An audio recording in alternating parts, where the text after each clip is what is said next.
The Sportscast, August 13th, 2021. If you haven't yet, please subscribe in all our channels, twitch.tv, YouTube, Twitter, Apple Podcast. And if you are listening on Apple Podcast, please leave a rating and a review. It will help us out tremendously. Visit our website, thesportscast.net. You can listen to our online radio at thesportscast.net, or you could go to our app, The Sportscast for iOS. Get the latest notifications, the latest news, and things like that. The NFL preseason is underway this weekend, as many teams will decide who will be in that starting roster, who's going to get cut. And, of course, a few teams out there that don't know who's going to be their starting quarterback. Joining us all the way from PA, Jeff Favre. It's been a long time. Welcome back to the Sportscast. It's been too long, but, yeah, thank you for having me. It's funny because I think you came on to one episode like a month or 2 months after the Chiefs lost. Yeah. I was still in deep sorrow at that point. But is it okay? Is it come to a point where Tom Brady is the GOAT, he can win it? Is that like not enough for you to say, it's a legit loss? I mean, yeah. A lot of people have lost to Brady. That's just unfortunately that's kind of how it goes. He wins a lot, so. But yeah, I think the Chiefs have had a good offseason, though, and I think they've really made a very, very strong push to fix their biggest issues. Which, that is a good segue into. Tell us about the Kansas City Chiefs. Of course, I know there was some contract signed. All I heard that Mahomes bought a new team, or he's part owner of the KC Sporting KC. But tell us what's going on in Kansas City. Are they Super Bowl bound? Have they strengthened their roster? So obviously every year a few players change and your new young guys come in. You have your guys that have to make their second and third year leaps. So on paper, I think their biggest weakness by the end of last year was their offensive line, and a lot of that was because of injuries. And that's what I'm most curious to see. They brought in Orlando Brown. They brought in Joe Thuney. They drafted Trey Smith and Humphrey, and then they have Lucas Niang, who sat out. He was drafted last year, but then sat out because of COVID. So I think talent-wise, they're undoubtedly more talented, but there's a lot of youth. Center, right guard, and right tackle are pretty much rookies, even though Niang technically isn't a rookie. He didn't play last year. So talent-wise, I think they have plenty of talent, but I also think early in the year there could be some messy games, or at the very least some messy moments where they figure things out. But by the end of the year, or even the second half of the year, really think that you'll see a very good offensive line.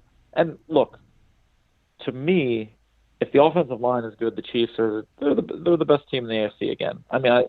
You look around the AFC, and I don't really know who did anything large scale enough to unseat the Chiefs. Now, injuries can always change that, but if every team is equally healthy, let's not kid ourselves. The last 2 years, the Chiefs have won every playoff game that Mahomes played by double digits. So the other teams had a lot of catching up to do, and the Bills and Ravens will be right there. I think the Browns did a lot of good things, but yeah, if injuries are all the same, the Chiefs are still the favorite in the AFC. Tell us about the running game. I know that Clyde Edwards-Helaire was the rookie last season. What were your thoughts over his first year, and do you think his second year he'll be more bombastic? Wow, bombastic. That's it's a tough one to identify. I don't think Hilaire is ever going to be super dynamic in terms of I don't see him breaking off 50 and 60-yard touchdown runs. He just doesn't have the top end speed. But I do think you'll see a few more big plays, and the offensive line. Just even when the offensive line was healthy, run blocking was not its strength, and I think that'll be different this year, especially at the end of games. the Chiefs' two biggest weaknesses in my eyes were they couldn't finish drives. They were at one point 27th in red zone offense, and they didn't finish games. You know, how many Chiefs games did you turn on that they were up by 14 or up by 20, and before you know it, they win the game by 6? Which, it's great, they won the game, but they couldn't close out games because they couldn't run the ball. So what I see being a differentiator is the improved offensive line should allow them to run the ball better at the end of drives and the end of games. I think Clyde will have a good year. But the guy, I tell you, and I'm probably, maybe I'm a little bit higher on it than I should be, but I think Darrell Williams, you know, he played pretty well for them at the end of last year, and he did it in an offense that maybe wasn't completely a fit for him. This year, he's going to get a chance to get ahead of steam running behind an offensive line that's built to power block a little bit more. So I think I've said this a few times, but I think Darrell Williams is going to lead the team in touchdowns. And maybe that's a little bit crazy, but I believe that. I think he's going to lead the team in touchdowns just because he's the big back, and they'll finish drives with him. Do you think Tyreek Hill will be the best wide receiver this season for the Chiefs, of course, but also for the NFL? For the Chiefs, definitely.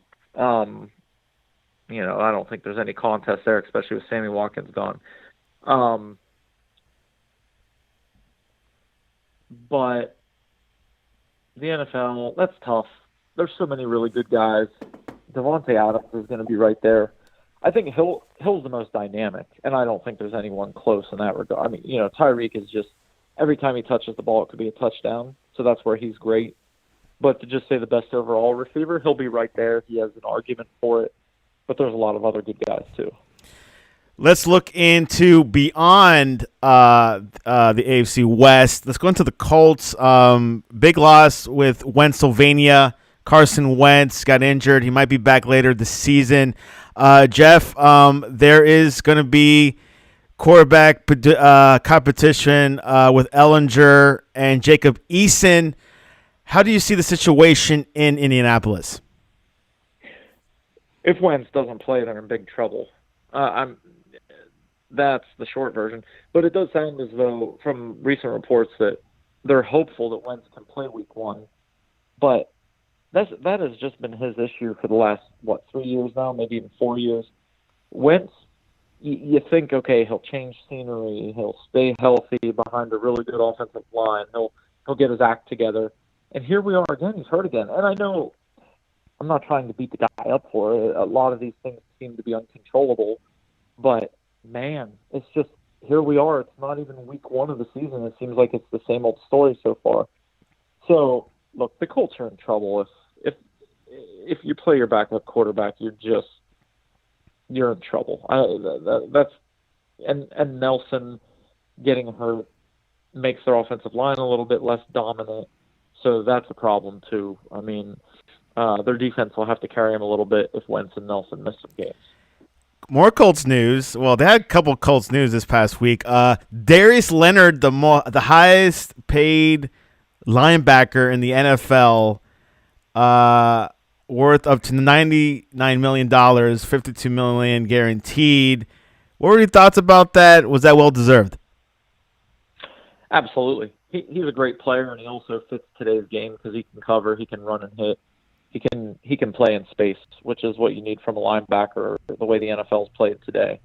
I mean, he's one of the very best in the league, and everyone gets caught up in the numbers. But with the cap bouncing back and the new gambling and TV money coming in, the contracts are just going to look more and more absurd. So, I mean, it's hard to really say, like, you know, did they get good value? Did they not? I mean, we don't really know that till later in the game, but I'd say he's one of the very best players on your team. So as soon as you can, you have to lock him up and make sure you keep him. Yeah, and which is a good point you brought up with the casinos and everything. Now that sports betting has been opened up, the New Orleans Saints Stadium is called Caesars Superdome. We're going to see a lot more of that. It's more open. Now there's some stadiums that have some booking companies in the stadium where you're able to place bets on game day. Who would have thought you'd ever see the day? But, yeah, I mean, they're going to make a lot of money off that. And they're going to make a lot of money off the new TV deal. And the cap's going to just keep growing. So, the cap grows, the players make more money. That's how the game works. Yeah, pretty much situation. Another quarterback situation is Deshaun Watson.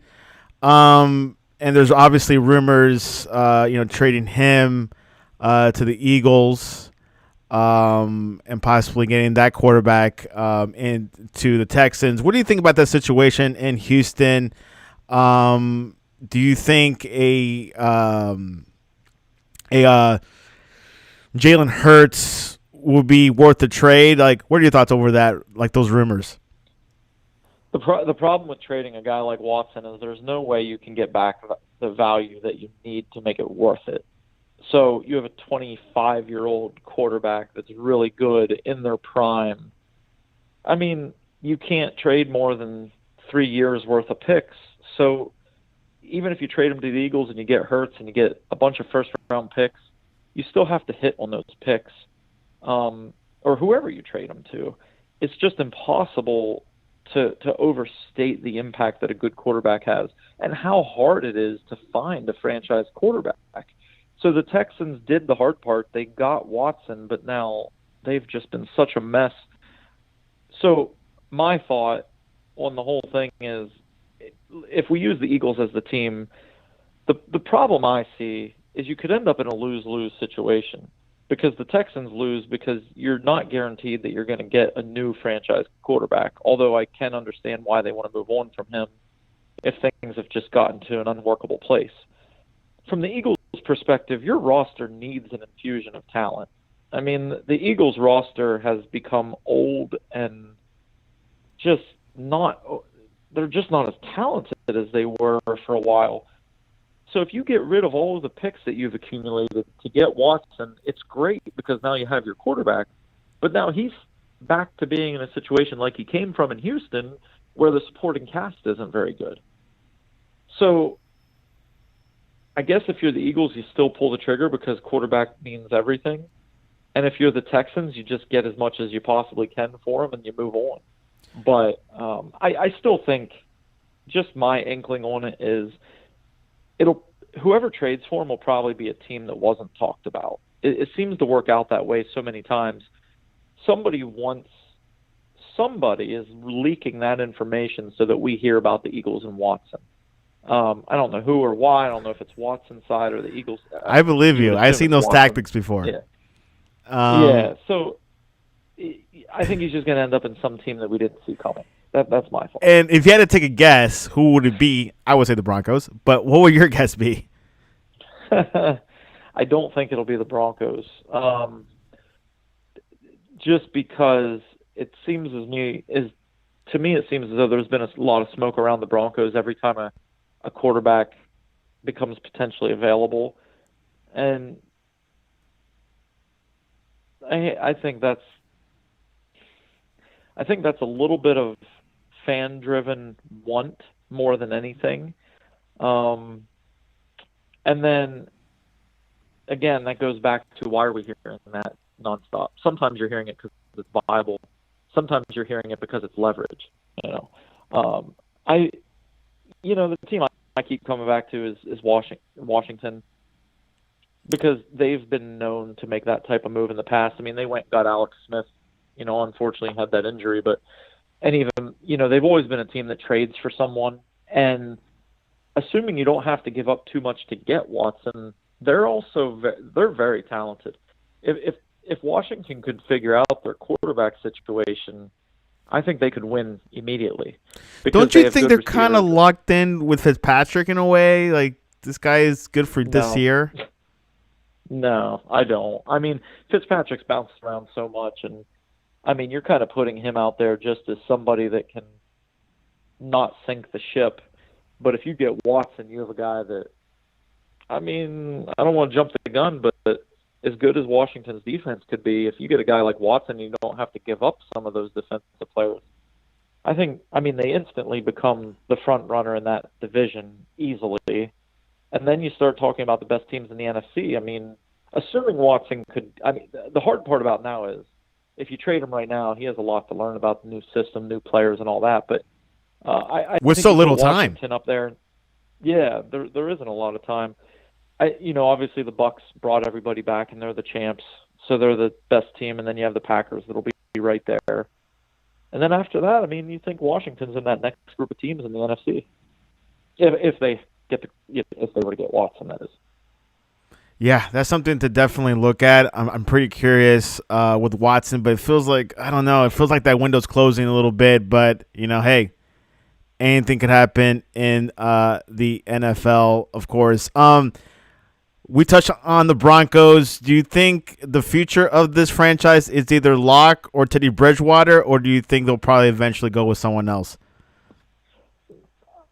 I mean, anything can happen, but I would be absolutely stunned if either one of those guys is there in 2 years from now. Locke is just a complete erratic, his throws are just everywhere. And Bridgewater, I guess, is fine as a guy to have as a backup or someone that can come in for a couple games, but you don't want to bank your franchise's success on him. Yeah, that's something that I've realized, that Bridgewater's become a journeyman. Of course, I mean, I'm sure he wants to be settled somewhere. But interesting situation with the Broncos. We got to touch on Green Bay. What were your thoughts over the whole Aaron Rodgers situation? Of course, it took him a few months to get things in order. They brought in Randall Cobb. Do you think this is his last dance with Green Bay? I'm torn on that, because I look at it and say it feels as though he's making his way out of Green Bay, but at the same time, two things make everything feel better. The first thing is winning, and the second thing is money, and I'm probably putting those in reverse order. So it just feels to me as though Rodgers wants to see some things run differently, and then maybe he ultimately gets a brand new 3-year deal to finish his career in Green Bay. The whole Broncos thing always sat funny with me. Also, another rumor. Somebody obviously told Mark Schlereth. If you saw his reporting, somebody obviously told him that a trade was happening, and we don't know who told him that. I don't think Schlereth is the type of guy that would just blatantly make something up. I just don't believe that. So somebody reported that to him, and it's somebody that he trusts. But that, to me, just feels like a major leverage play. Whether it's a money thing, whether it's a control thing, somebody wanted there to be real fear that he was on the way out of town. So, but I think when it all plays out, when it's all over with, he stays in Green Bay. That's what I think happens. The buck stops there. Like you were saying, he could end up, finishing up with another 3-year extension contract that will end up him staying with Green Bay. Obviously, it'd be nice to have. I mean, he probably wants another Super Bowl before he ends his career. Obviously, he has to deal with Tom Brady for at least 2 more seasons. It's doable. And, Randall Cobb, which he actually he commented about that Green Bay doesn't do well to retain their players, which, Randall Cobb left. Now he comes back. You think the addition with Cobb will have more motivation for Aaron? I don't think that moves the needle a whole lot. Maybe it's a comfort thing. Maybe on 3rd and 3, you have a guy to go to. So maybe there are some plays to be made there. But I don't think that changes the trajectory of the team a whole lot. Now, to be fair, the Packers are going to be good with or without Cobb. So either way, they'll be really good. But I don't think that move right now is as big of a differentiator. Maybe on 3rd down it is. Maybe 3rd and short. He gives you someone reliable. So that would be a possibility. Yeah, that is a plus. You're right. He's just a cherry on top, maybe, just an extra player. But, hey, we'll see with the Packers. Definitely contender. Great team. Great organization. I can't say that because Aaron has revealed some stuff of what's happening behind the scenes. Of course, that's from his perspective. And I think there might have been one other player that was complaining. I can't remember who it was, but Devontae Adams alluded to the fact that he wasn't going to sign an extension. Yeah. So it happens. There's no perfect organization. I know, the one that's really stiff, really, you can say it's the Patriots, but that's another podcast to talk about. Atlanta signs Deontay Foreman. Thoughts on that, Jeff? Yeah, I mean, continuity, right, goes back to the Falcons. It's good for them, but the Falcons are a tough team to figure out. They act like a team that's in win now mode, but I don't think they are. And then they trade Julio Jones, so I just I don't know. I think they're kind of an average to slightly below average team. Do you think we'll see a slightly improvement from them this upcoming season, or do you think we'll see much more of the same?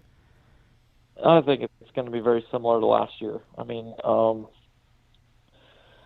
don't know where they get large scale improvement, and they have to go up against the Bucs. I mean, now the Saints could fall back to earth a little bit, so that'll help them.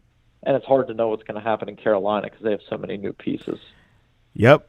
Quarterback Sam. So we'll see what happens. Last weekend was the Hall of Fame. Two highlights that I thought, a couple highlights. Peyton Manning, obviously second night, and then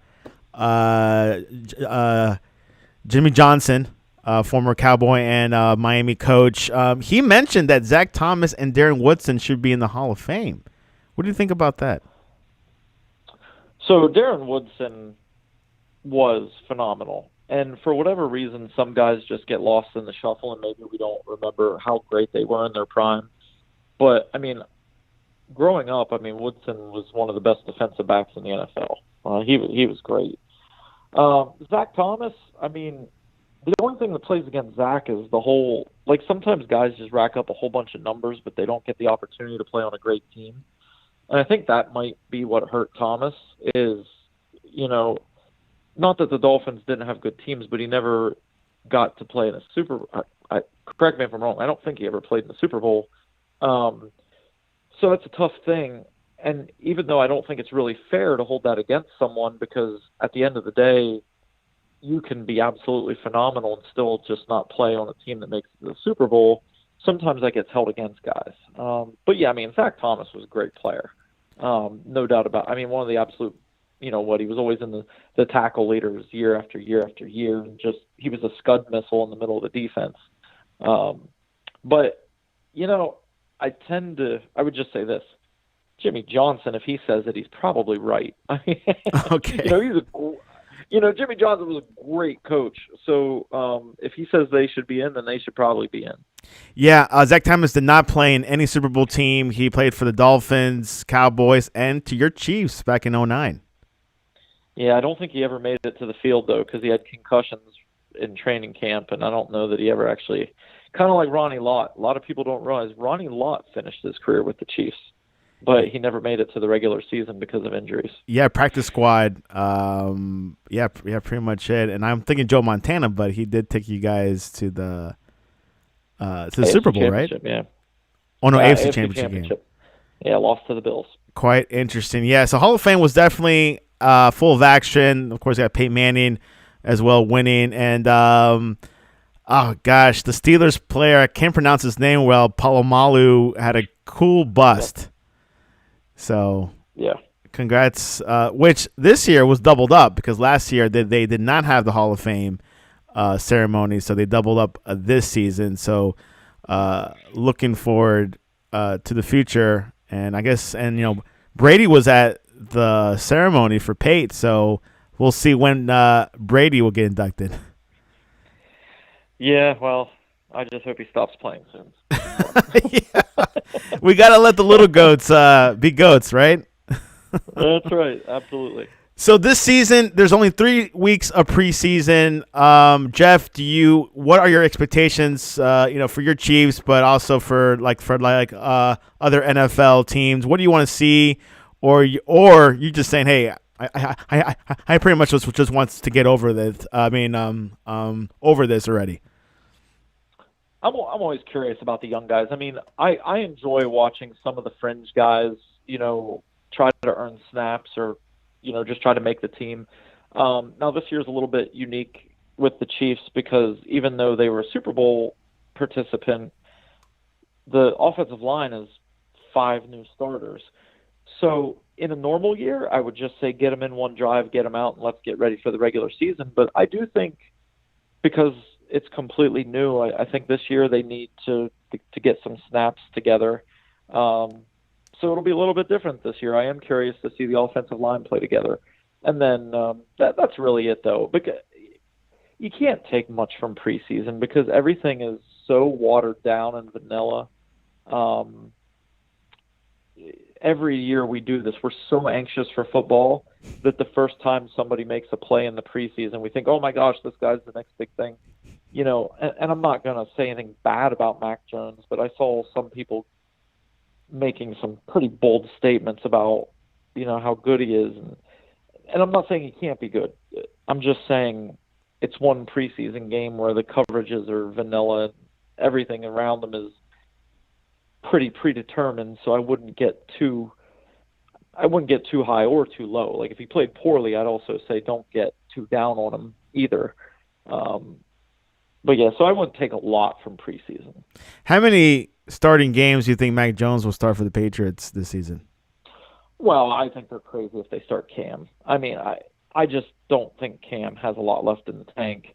And I think you just start Jones week 1, you see what he is, and you just give him every opportunity to be the starter. Pretty interesting, which he is number 10, same number he was with Alabama, so at least he'll feel comfortable with that number and that jersey. So there's a lot of quarterback situations, of course, in Indianapolis, but I mean that could be short. Up in New England, I'm trying to think of course, the Broncos has a quarterback situation is there as well. Anywhere else that you could think of? I think the 49ers need to go young. I mean, they should just start Trey. Start Trey, man. He's a talent. I mean, you never know if it's a boom or bust thing, but I think he's just another one of those talented guys that's going to play well. And Garoppolo is what he is. I mean, maybe you keep him on your roster because he can come in and win a game or two for you if he needs to, but go with a young guy. Get him out there and get him his experience and get ready to compete. Short-lived. That I will say about Garoppolo. Short-lived, upcoming star, battered with injuries, and then Niners select Trey Lance, which over Mac Jones. Everyone thought would be reversed. So, interesting situation in San Francisco, which they got Clifton Dix. So, that's a good pickup, right? Yeah, and, to be honest with you, I didn't realize I thought he was a little bit older. But, I mean, he's still under 30. Might have some gas left in the tank. Certainly, I thought he was a guy who was going to be a star, and it just didn't quite play out that way. At least later in his career, things started to go in the wrong direction. But, I mean, at this point, maybe he can bounce back. And, look, the 49ers, their roster is very, very talented. So if they can carve out a role for him, maybe he can make a difference for him. Nick Bosa is coming back, so that will definitely help. And, yeah, this 49ers team definitely has some future. Of course, they got to deal with the NFC West with the tough Cardinals and Seattle. So definitely a good conference to be competitive. Anyways, that's all I got. Poll question of the day. Which hand do you write on? Your right or your left? I'm right-handed, man. Awesome. Well, the poll. Yeah, go ahead. I was just going to say I cannot be part of International Left-Handed Day. Exactly. Which majority of people are right-handed. So it does reflect to the world. Our Sportscast followers are mostly right at 62% and left-handed at 38%. So go to our Twitter poll, the Sportscast1, and go vote on which hand do you write on. Jeff Favre, what is the best way to reach you online to talk to you about barbecue sauce? The best way to follow along is at JT Favre on Twitter. And you could follow us on Twitter at the Sportscast1 or on our website, thesportscast.net. We've been coming out with some predictions, top quarterbacks, and obviously looking onward and breaking news. There's a lot of going on with free agency, maybe trades. We could see a Watson trade in the next few weeks. We'll see what happens. and looking forward to this great football season. Long awaited. It's just the most when it hits September, like the first week, that first Thursday, it's just actually first weekend. Like the Thursday night football is fine, but I like the Sunday games, which is where you feel a lot more emotion, for me at least. Absolutely. Yeah, the season has arrived at that point. Yeah, it feels so good, so special. It feels like we're coming together. Anyways, Jeff Favre, I appreciate you coming on to the Sportscast. All right, thanks for having me.